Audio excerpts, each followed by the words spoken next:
Hello दोस्तों, welcome back to curiosity for the daily dose of Indian football. तो सबसे पहले बात करते हैं सुपर लीग केरला के बारे में।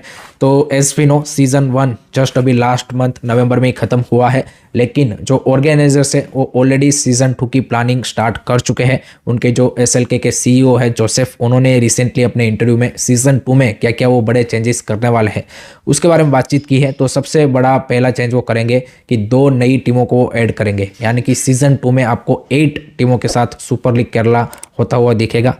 दूसरा जो मेजर चेंज वो लेके आ रहे हैं वो ये है कि 6 नए वेन्यूज़ भी ऐड करने वाले हैं, ताकि और ज़्यादा जो केरला के डिफरेंट पार्ट्स एंड सिटीज़ हैं वहाँ पे सुपर लीग केरला को वो लेके जा पाए एंड उनका जो रीच है वो और ज़्यादा बढ़ पाए। तीसरा जो मेजर चेंज है वो ये है कि वो शेड्यूल को एक्सपांड करना चाहते हैं। जो फर्स्ट सीज़न था वो सिर्फ 2 महीने का था, लेकिन सीज़न 2 से वो प्लान कर रहे हैं कि मे बी 3 मंथ 4 मंथ का वो यहाँ पे सीज़न हो पाए, ताकि और ज़्यादा यहाँ पे आपको फुटबॉल एक्शन देखने को मिले। फोर्थ जो मेजर चेंज वो लाना चाहते हैं वो ये है कि फुटबॉल स्पेसिफिक स्टेडियम और ज़्यादा वो केरला में डेवलप करना चाहते हैं, क्योंकि एट द मोमेंट केरला में इतना कोई भी यहाँ पे इस तरह का फुटबॉल स्पेसिफिक स्टेडियम नहीं है। तो जो नए स्टेडियम वो लाना चाहते हैं वो फोकस कर रहे हैं कि फुटबॉल स्पेसिफिक स्टेडियम हो, ताकि जो फैंस का व्यूइंग एक्सपीरियंस है वो भी यहाँ पे बेटर हो पाए एंड फैंस का एंगेजमेंट भी, अगर आप फुटबॉल स्पेसिफिक स्टेडियम है तो उसमें और ज़्यादा गेम में रहता है। तो इन रीज़न की चलते यहाँ पे उनका ये प्लान है। एंड ऑलरेडी यहाँ पे जो कोची का आम्बेडकर स्टेडियम है उसको वो फुटबॉल स्पेसिफिक स्टेडियम में कन्वर्ट करना चाहते हैं, तो उसके रिगार्डिंग अथॉरिटीज से भी बातचीत चल रही है।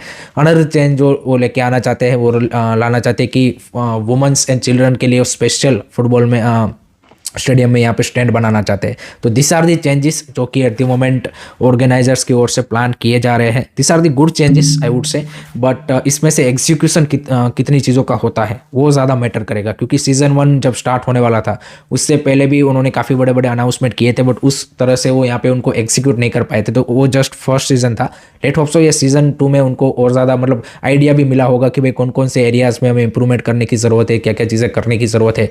तो लेट्स सी किस तरह से वो एग्जीक्यूट करते हैं। And Kerala is a football fanatic state भाई, तो वहाँ पे ये सारी चीज़ें पॉसिबल भी है। अगर आप राइट यहाँ पे प्लानिंग के साथ एग्जीक्यूट करोगे तो आपको उसका बेनिफिट एंड रिजल्ट भी मिलेंगे। सो लेट्स सी किस तरह से सीजन 2 यहाँ पे वो ऑर्गेनाइज करते हैं। लेट मी नो गाइस आपके क्या थॉट्स है, कमेंट सेक्शन में जरूर बताइए। नेक्स्ट बात करते हैं Hyderabad FC versus north East United FC के बीच में खेले गए कल क्रेजी गेम के बारे में। What a comeback by North East United FC. I mean in 12 minutes they were down 2-0 and उसके बाद भाई 5 गोल उन्होंने मारे एंड 5-2 की एक कन्विंसिंग एंड डोमिनेटिंग विक्ट्री यहाँ पे पेड्रो बेनाली की साइड ने हासिल की है।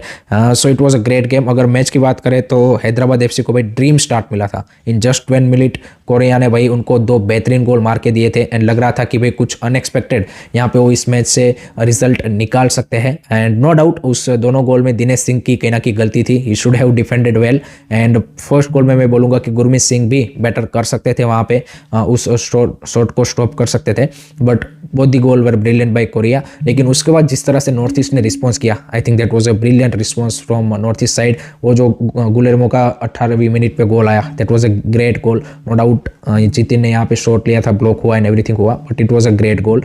फर्स्ट हाफ में आई वुड से कि यहाँ पे नॉर्थ ईस्ट ने 2-3 और चांसेस बनाए जो कि यहाँ पे अनफॉर्चुनेटली वो कन्वर्ट नहीं कर पाए। एलेदिन एजारा को भी एक बेहतरीन चांस मिला था, लेकिन उसके बाद सेकंड हाफ में जिस तरह से उन्होंने रिस्पॉन्स किया, इनक्रेडिबल। 4 गोल उन्होंने वहाँ पे मारे and brilliant goal, all the brilliant goal. आप देखिए पेड्रो बेनाली ने भी यही बोला कि फर्स्ट हाफ में हम नॉर्थ ईस्ट यूनाइटेड नहीं थे, लेकिन सेकंड हाफ में जो हमारी आइडेंटिटी है उस हिसाब से हमने खेला। एंड वो जो एलेदिन एजारे का हेडर वाला गोल था वो बढ़िया था। गुलेरमो का जो सेकंड गोल था that was also good goal. No doubt Karanjit यहाँ पे थोड़े सा बोलेंगे कि उनके रिफ्लेक्सेस यहाँ पे स्लो थे उस वे में, बट 38 ईयर ओल्ड है भाई एंड पहला मैच खेल रहे थे, तो वो समझ में आता है। एंड यहाँ पे मेकाटन का भी भाई वो क्या बोलते कि बढ़िया शॉट था, नो डाउट डिफ्लेक्ट हो गया। लास्ट में पार्थिव गोगोई का भी गोल बढ़िया था, जो कि I think on goal count होगा मेरे हिसाब से। So overall complete performance in second half I would say, but defensively still north East United is vulnerable. तो अगर उनको भाई यहाँ पे टाइटल के लिए जाना है या फिर प्लेऑफ के लिए फाइट करना है, I think defensively they need to be much better. I think they need that reinforcement and particularly right back पे Dinesh Singh is looking really poor in last couple of matches. तो वहाँ पे उनको solution ढूंढना पड़ेगा and now at the moment they are back into the playoff race, 6th position पे वापसी कर चुके हैं, so that's a good sign. Another thing is Alaaeddine Ajaraie भी वापसी कर चुके हैं फॉर्म में, that's a big big boost because पिछले 3 मैचेस से वो गोल नहीं मार पा रहे थे, उसके चलते टीम भी स्ट्रगल कर रही थी। आप देखिए मोहन बगान ने ईस्ट बंगाल के सामने नॉर्थ ईस्ट ने एक भी गोल नहीं मारा था। So I think that's a positive sign.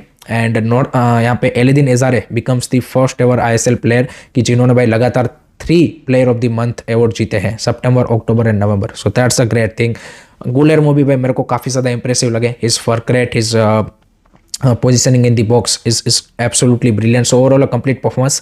दूसरी साइड हैदराबाद की बात करें तो ऑब्वियसली यहाँ पे जैसे मैंने बताया कि ड्रीम स्टार्ट मिला था लेकिन उसको होल्ड नहीं कर पाए, and this is the first match after थोंगवे सिंतो sacking. So let's see how they are gonna build upon from year, and देखते हैं कब तक उनके नए कोच का अपॉइंटमेंट होता है। लेट मी नो गाइस आपके क्या थॉट्स रहे इस मैच के बारे में, कमेंट सेक्शन में ज़रूर बताइए। नेक्स्ट उसके बाद बात करते हैं ISL में इंजरी के कुछ यहाँ पे अपडेट आ रहे हैं, जिसमें भाई पंजाब FC को एक बड़ा ब्लो लगा है। उनके की डिफेंडर एंड बैकलाइन के लीडर नोश लेक को भाई सीरियस इंजरी हो चुका है। एस वी नो यहाँ पे ईस्ट बंगाल के सामने ही वो सेकंड हाफ में उनको इंजरी हुआ था, एंड उसके बाद हमने देखा पंजाब FC की जो डिफेंसिव लाइन है वो किस तरह से वहाँ पे बिल्कुल ढेर हो गई थी। तो अभी ये खबर आ रही है कि वो इंजरी सीरियस है and he might be out for a longer period of time. So I think that's the big big blow for Punjab FC, because अगर उनको प्लेऑफ के लिए फाइट करना है, अगर उनको टाइटल के लिए जाना है, देन बाई बैकलाइन में they need a leader like Novoselec. सो क्या वो उनका रिप्लेसमेंट लाते हैं या फिर किसी और प्लेयर को साइन करते हैं, किस तरह से चीज़ें रहती है वो देखना इंटरेस्टिंग होगा। But without him I don't see कि Punjab FC will able to you can say कि fight for that play off race, because आपको डिफेंसिवली भी भाई यहाँ पे सॉलिड परफॉर्मेंस देनी पड़ेगी। अब देखिए फिलिप मैसेब भी यहाँ पे इंजरी से जूझ रहे हैं। So I think that's a big big blow for Punjab FC। Let's see क्या सोल्यूशन वो उनका निकालते हैं। आपका क्या ओपिनियन है कमेंट सेक्शन में बता दीजिएगा। दूसरा जो बड़ा ब्लो लगा है वो लगा है मोहन बगान को। ऑलरेडी पेत्रातोस उनके आउट है पंजाब FC के गेम के लिए, लेकिन उसी के बाद अब आसिक कुरनियान को भी यहाँ पे इंजरी हो चुका है and he also gonna miss the match against Punjab FC। तो 2 उनके की प्लेयर पंजाब FC का मैच मिस करेंगे, लेकिन एक पॉजिटिव न्यूज़ उनके लिए ये है कि भाई ग्रेग स्टुअर्ट उस मैच में अवेलेबल हो जाएंगे। So that's the positive sign. But यहाँ पे 2 की प्लेयर उनके पंजाब FC वाला मैच नहीं खेल पाएंगे। सो लेट्स सी उसके अलावा उसके बिना किस तरह से उनकी परफॉर्मेंस रहती है। तो इधर पंजाब FC के लिए नोश लेक नहीं होंगे और इधर यहाँ पे पेत्रातोस एंड आसिक कुरुनियान नहीं होंगे।